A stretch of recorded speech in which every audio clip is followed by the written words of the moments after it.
Bacaan liturgi Minggu 7 Februari 2021, hari Minggu biasa kelima. Bacaan dari kitab Ayub. Di dalam keprihatinannya, Ayub berbicara kepada sahabatnya, "Bukankah manusia harus berkumpul di bumi dan hari-harinya seperti hari-hari orang upahan? Seperti kepada seorang budak yang merindukan naungan, seperti orang upahan yang menanti-nantikan upahnya, demikianlah aku diberi bulan-bulan yang sia-sia. Dan kepadaku ditentukan malam-malam penuh kesusahan.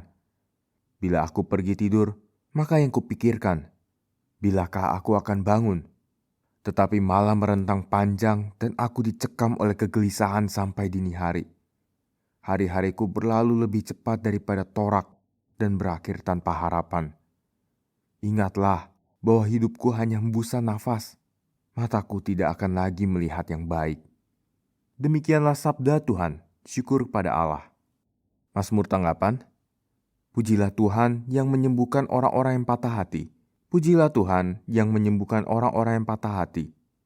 Sungguh bermazmur bagi Allah kita itu baik, bahkan indah, dan layaklah memuji-muji Dia.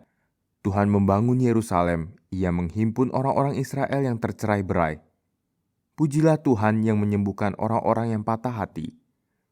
Ia menyembuhkan orang-orang yang patah hati dan membalut luka-luka mereka. Ia menentukan jumlah bintang-bintang masing-masing dipanggil dengan menyebut namanya. Pujilah Tuhan yang menyembuhkan orang-orang yang patah hati. Besarlah Tuhan kita dan berlimpahlah kekuatannya, kebijaksanaannya tak terhingga. Tuhan menegakkan kembali orang-orang yang tertindas, tetapi orang-orang fasik direndahkannya ke tanah. Pujilah Tuhan yang menyembuhkan orang-orang yang patah hati. Bacaan dari surat pertama Rasul Paulus kepada jemaat di Korintus. Saudara-saudara, memberitakan Injil bukanlah suatu alasan bagiku untuk memegahkan diri, sebab itu adalah keharusan bagiku. Celakalah aku jika aku tidak memberitakan Injil. Andai kata aku melakukannya menurut kehendakku sendiri, memang aku berhak menerima upah. Tetapi karena aku melakukannya bukan menurut kehendakku sendiri, maka pemberitaan itu adalah tugas penyelenggaraan yang ditanggungkan kepadaku. Kalau demikian, apakah upahku? Upahku ialah bahwa aku boleh memberitakan Injil tanpa upah, dan bahwa aku tidak mempergunakan hakku sebagai pemberita Injil. Sebab sekalipun aku bebas terhadap semua orang, aku menjadikan diriku hamba dari semua orang, supaya aku dapat memenangkan sebanyak mungkin orang. Bagi orang-orang yang lemah, aku menjadi seperti orang yang lemah, supaya aku dapat menyelamatkan mereka yang lemah. Bagi semua orang, aku menjadi segala-galanya, supaya sedapat mungkin aku memenangkan beberapa orang dari antara mereka.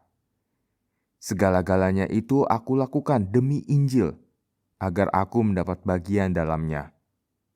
Demikianlah sabda Tuhan, syukur pada Allah.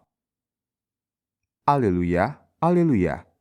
Dialah yang memikul kelemahan kita dan menanggung penyakit kita. Haleluya. Inilah Injil Yesus Kristus menurut Markus. Dimuliakanlah Tuhan. Sekeluarnya dari rumah ibadat di Kapernaum, Yesus dengan Yakobus dan Yohanes pergi ke rumah Simon dan Andreas. Ibu mertua Simon terbaring karena sakit demam. Mereka segera memberitahukan keadaannya kepada Yesus. Yesus pergi ke tempat perempuan itu dan sambil memegang tangannya, Yesus membangunkan dia, lalu lenyaplah demamnya. Kemudian perempuan itu melayani mereka. Menjelang malam, sesudah matahari terbenam, dibawalah kepada Yesus semua orang yang menderita sakit dan yang kerasukan setan. Maka berkerumunlah seluruh penduduk kota itu di depan pintu. Yesus menyembuhkan banyak orang yang menderita bermacam-macam penyakit dan mengusir banyak setan. Ia tidak memperbolehkan setan-setan itu berbicara sebab mereka mengenal Dia. Keesokan harinya, waktu hari masih gelap, Yesus bangun dan pergi keluar. Ia pergi ke tempat yang sunyi dan berdoa di sana. Tetapi Simon dan kawan-kawannya menyusul dia. Waktu menemukan Yesus, mereka berkata, "Semua orang mencari Engkau." Jawab Yesus, "Marilah kita pergi ke tempat lain, ke kota-kota yang berdekatan, supaya di sana pun aku memberitakan Injil, karena untuk itu aku telah datang." Lalu pergilah Yesus ke seluruh Galilea, memberitakan Injil dalam rumah-rumah ibadat mereka dan mengusir setan-setan. Demikianlah Injil Tuhan, terpujilah Kristus.